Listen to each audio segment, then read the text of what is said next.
Renungan Pagi, Agama yang Bersinar oleh Ellen G. White, 8 Juni 2023. Mari kita berdoa. Bapa kami yang di sorga, Allah pencipta langit dan bumi, laut dan segala isinya, Allah yang maha besar, maha kuasa, sumber segalanya, yang kami sembah selalu melalui anak-Mu yang tunggal, Yesus Kristus. Terpujilah Yesus, anak Allah yang maha tinggi, yang adalah gembala kami yang baik. Pada pagi hari ini kami bersyukur boleh bangun dan berbakti, dan sebagaimana kami membaca serta mendengarkan nasihat firman-Mu, kiranya ini menjadi pembaharuan bagi kami semua. Kami menjadi umat-umat-Mu yang bergaul dengan indah, yang menyenangkan sorga. Beserta kami sepanjang perbaktian ini, kehendak-Mu yang jadi. Ampun kami akan dosa dan salah, karena kami berdoa hanya dalam nama anak Allah yang tunggal, Yesus Kristus, yang adalah Tuhan dan Juru Selamat kami. Amin. Renungan hari ini akan dibacakan oleh Ibu Susanti Pasaribu. Kepada Ibu Susanti, kami persilahkan. Shalom, selamat pagi bagi kita semua. Renungan kita pada pagi hari ini berjudul Pergaulan yang Ramah Menyenangkan Surga. Ayat inti kita pada pagi hari ini terdapat pada Mazmur 133 ayat 1. Nyanyian ziarah Daud. Sungguh alangkah baiknya dan indahnya apabila saudara-saudara diam bersama dengan rukun. Ada mata rantai misterius yang mengikat jiwa bersama, sehingga hati seseorang menjawab hati orang lain. Seseorang menangkap ide, perasaan, dan semangat orang lain. Persahabatan ini bisa menjadi berkat atau kutukan. Dikutip dari buku Message to Young People, halaman 411. Keramahan Kristiani sangat sedikit dikembangkan oleh umat Allah. Mereka yang mengurung diri mereka sendiri, yang tidak mau ditarik untuk memberkati orang lain melalui pergaulan yang ramah, kehilangan banyak berkat. Karena dengan saling kontak, pikiran menerima penyempurnaan dan pemurnian melalui hubungan sosial. Kenalan terbentuk dan persahabatan terjalin yang menghasilkan kesatuan hati dan suasana kasih yang menyenangkan di hadapan surga. Dikutip dari buku Message to Young People, halaman 405. Betapa langka dan indahnya persekutuan ini dari mereka yang bertemu bersama. Manis seperti minyak suci yang dituangkan di atas kepala, penting seperti embun Hermon, karena dalam persekutuan ini telah ditetapkan yang kekal, berkah dari kehidupan tanpa akhir. Mazmur 133 ayat 1 sampai 3. Demikianlah bacaan renungan kita pada pagi hari ini. Tuhan Yesus memberkati kita semua.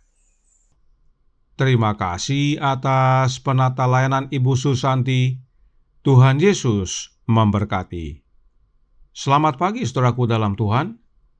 Renungan hari ini berkata dalam Radiant Religion halaman 161 paragraf 2 berbunyi, ada mata rantai misterius yang mengikat jiwa bersama, sehingga hati seseorang menjawab hati orang lain. Seseorang menangkap ide, perasaan, dan semangat orang lain. Persahabatan ini bisa menjadi berkat atau kutukan. Ini adalah gambaran pergaulan yang erat, gambaran tentang persahabatan yang karib. Tetapi perhatikan, persahabatan yang seperti ini dapat menjadi berkat atau kutuk. Mengapa demikian? Mari kita baca kalimat selanjutnya dari kutipan ini yang terdapat dalam Messages to Young People halaman 411 paragraf pertama.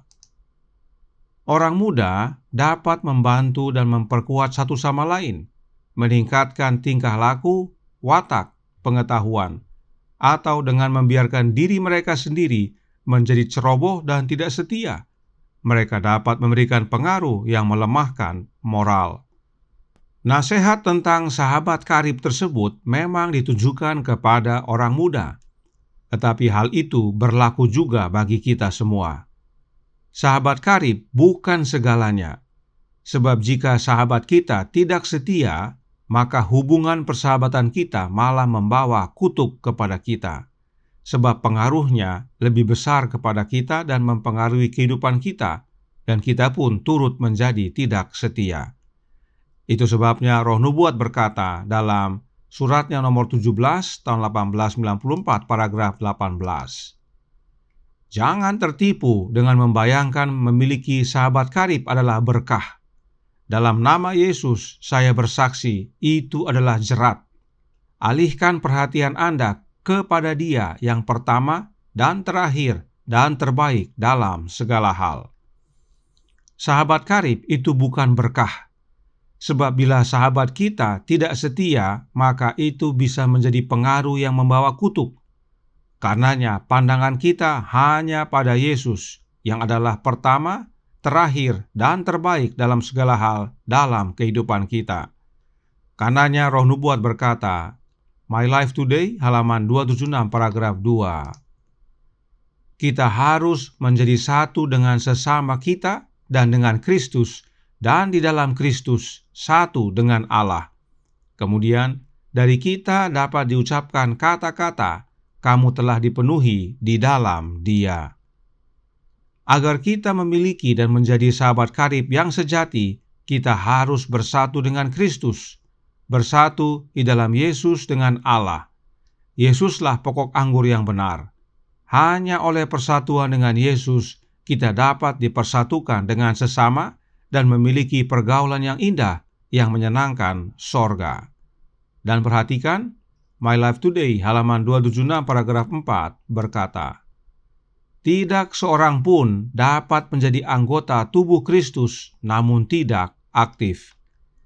Menjadi anggota tubuh Yesus, kita pasti menjadi aktif, sebab roh yang sama yang menggerakkan kita, dan itu sebabnya renungan hari ini berkata dalam Radiant Religion, halaman 161 paragraf 3. Mereka yang mengurung diri mereka sendiri, yang tidak mau ditarik untuk memberkati orang lain melalui pergaulan yang ramah, kehilangan banyak berkat. Karena dengan saling kontak, pikiran menerima penyempurnaan dan pemurnian, melalui hubungan sosial, kenalan terbentuk dan persahabatan terjalin yang menghasilkan kesatuan hati dan suasana kasih yang menyenangkan di hadapan sorga. Mereka yang menjadi anggota tubuh Yesus pasti aktif, hadir dalam pertemuan ibadah, ikut melayani, giat mengabarkan kebenaran, saling menguatkan, saling mendoakan, dan persahabatan terjalin, yaitu persahabatan di dalam Yesus, sebab kepala dari tubuh Yesus adalah Yesus itu sendiri. Inilah pergaulan yang menyenangkan sorga. Kiranya pekabaran ini menjadi pembaharuan bagi kita semua. Kita bersatu dengan Kristus dan di dalam Kristus, maka pergaulan kita di antara sesama saudara seiman menjadi yang menyenangkan bagi sorga. Sebab My Life Today, halaman 276 paragraf 5 menutup. Dia yang di dalam hatinya Kristus tinggal, mengenal Kristus yang tinggal di dalam hati saudaranya. Kristus tidak pernah berperang melawan Kristus. Tuhan memberkati. Saya bawa dalam nama Yesus. Amin. Mari kita berdoa. Bapa kami yang di sorga, Allah pencipta langit dan bumi, laut dan segala isinya, Allah yang maha besar, maha kuasa, sumber segalanya, yang kami sembah selalu melalui anak-Mu yang tunggal, Yesus Kristus. Terima kasih atas nasihat yang menguatkan pada pagi hari ini, bahwa kami perlu bergaul ramah, bergaul indah yang menyenangkan sorga, sebab kami adalah para pengikut Kristus dan yang percaya bahwa Kristus tinggal dalam kami dan kami dalam Dia. Sebab itulah wujud kami bersatu dengan pokok anggur, dan itulah yang mempersatukan kami, yang dapat membuat kami bergaul dengan baik di antara sesama saudara seiman. Karenanya tolong kami ya Bapa, curahkan roh anak-Mu dalam hati ini, sebab hanya oleh kehadiran Kristus dalam hati kami, itulah wujud kami tinggal dalam Dia dan Dia dalam kami. Dan bila mana Kristus tinggal dalam hati kami semua, maka kami akan saling mengenal siapa yang tinggal dalam hati saudara kami. Sebab Kristus tidak pernah berperang melawan Kristus. Kami akan selalu hidup rukun, bergaul indah, dan adalah kesenangan sorga melihat kami semua. Beserta kami ya Bapa sepanjang hari ini kehendak-Mu yang jadi. Ampun kami akan dosa dan salah, karena kami berdoa hanya dalam nama Anak Allah yang tunggal, Yesus Kristus, yang adalah Tuhan dan Juru Selamat kami. Amin.